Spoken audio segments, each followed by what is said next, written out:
Now we get to the ones that I struggled with for a really long time, and From a black background, two teal canes crossing behind a pink atom flicker on in neon light. To the right, white words stack vertically, blind over matter. The words and logo fade to black.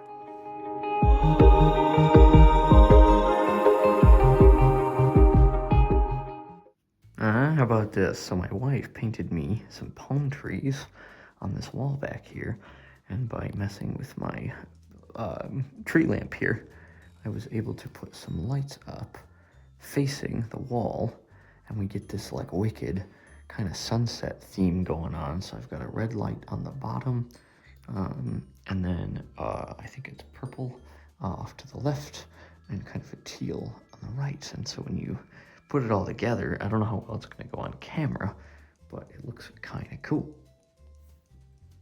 It's almost like this channel is being run by a blind guy. I don't know if I've got the lighting even competent here, but this is not going to be a super formal entry in the drum series, but it is going to be what I will call episode 0, because I want to talk about it. I don't really have a way to get footage yet. I don't have a way to get audio from the drums to anywhere, but I finally wanted to talk about the thing behind me that's vaguely in frame when I move, maybe, possibly, but probably not, which is the drum set. How are things going? Where am I at?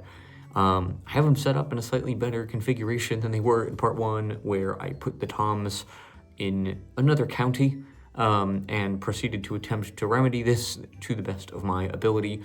I had a buddy of mine who plays drums jump on a video call with me, and he helped me sort of adjust a little bit, and then the rest was me just trial and erroring it. I don't know what I'm doing. And right now it's frustrating because it's like a spatial awareness math issue that I was not prepared to face as I started learning how to do all the stuff. My studio space here is still very much in flux. I have some work that's going to get done hopefully in here in the next month or so. We'll see. So there's like stuff everywhere. I can't really get a super nailed down setup yet. So I want to know here, first of all, what you think. So in a minute, I will cut to kind of the drum set as it's set up right now and kind of where I have stuff for those of you who know about drum things. Also, what do you want to see? I don't have a way to get anything, routed over. I'm playing these with a pair of headphones right now, so I don't have a way to get audio into anything else. I don't know anything about how to hook them up to a computer and record or anything like that. But I'm willing to learn if it's easy. I need it to be accessible for screen readers, so if you're blind and know these things, help me out. But how do they feel? How am I feeling? I like them. I like bonking around. I don't know anything, but I've been able to start playing some rhythms and, kind of learning how to find things by muscle memory. I will try to get more footage of me practicing for the first actual episode in the series. But right now, as I'm still kind of setting things up and figuring things out, I will pop myself over to show you around, and we'll see what's going on the kit.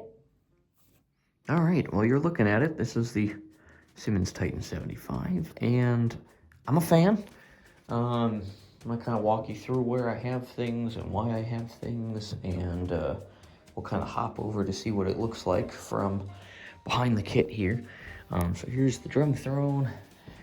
If I sit myself down here, these lights are directly in my face, so that's pretty rock solid right there.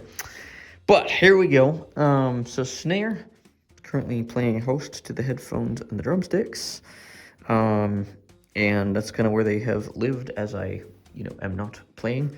And if I bop myself to kind of where I would sit while playing, basically, the way that I have this set up is to be somewhat natural. So my feet, I've got a kick pedal and a hi-hat pedal, and when I'm kind of sitting forward, I've got feet in a good spot, I think.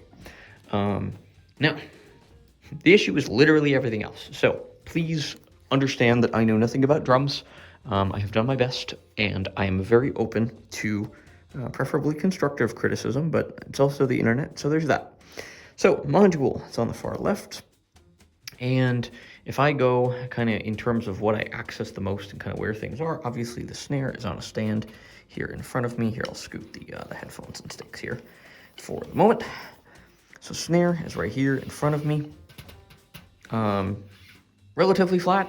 I've had a hard time getting it flat enough, but I think I've managed for the most part. Now, the hi-hat is here, and sometimes I feel like it's too far, sometimes I feel like it's too close, sometimes I feel it's exactly, you know, where I need it to be. But it's here, and that is kind of to the left, and I'd say 3-4 inches away from the snare itself.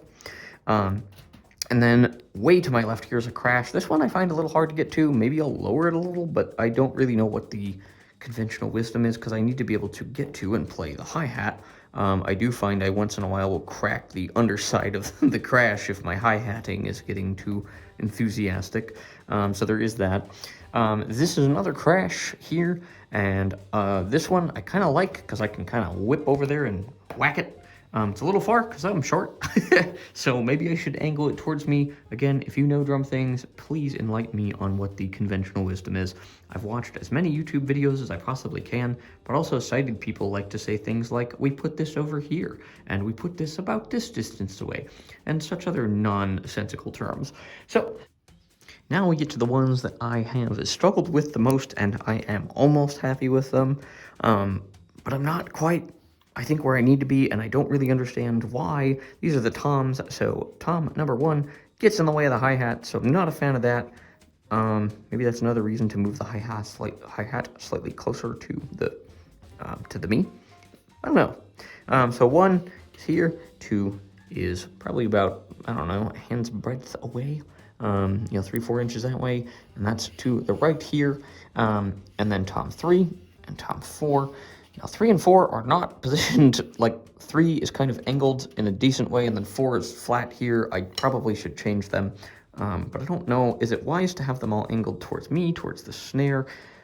I'm not very happy with the tom setup. And then also this crash that's off in like the next county over, or not crash, excuse me, this is the ride, but literally I can barely reach it, and I can't play it. So I don't know quite what to do with that. My first iteration, I had tom 1 actually on the rack, essentially where the hi-hat is, and then I had 2, 3, and 4. I liked that conceptually, but between the fact that I didn't know how to put things in any other spots and the fact that my buddy said that a lot of people put the toms this way, I switched them over, and that's definitely better than what I had set up in the first place, but I'm definitely nowhere close. And I know it's not all about setup, but it's enough about setup because I need to feel where things are at. And generally, I'm pretty content with the kick and the hi-hat pedal here. Can't play either very well, but we'll get there. So that is the drum set. Also, if you have a better idea of storing things than on top of the snare drum, let me know. I don't really have any other objects for storing stuff, so I'll knock back to my face and we'll round it out here. All right, well, that is the setup as of right now. And again, I'm enjoying kind of bopping around the kit a little bit, figuring out, you know, which kits I like. And I've messed around a little bit with the Bluetooth connectivity with the Simmons app. It's fine. It doesn't really let me do exactly what I want to do all the time. And I wish I could just connect it to like my Spotify so I could like play with music, but it wants you to use either Apple Music or literal like files, like MP3 files. I have a few of those, but I haven't really messed with that, so that's a project to come. But that is what we're calling Feel the Groove Episode 0, because I'm still working on getting stuff dialed in. The first video where I was setting up the drums and talking about it has done really well on the channel, so if you have extra insight, if you know about drumming, and if you want to see my blind chaos as I get further into this hobby, please let me know. And like, subscribe, do all those buttony things down there that you want to do. Take care of yourselves, take care of each other, and we'll see you soon. Peace.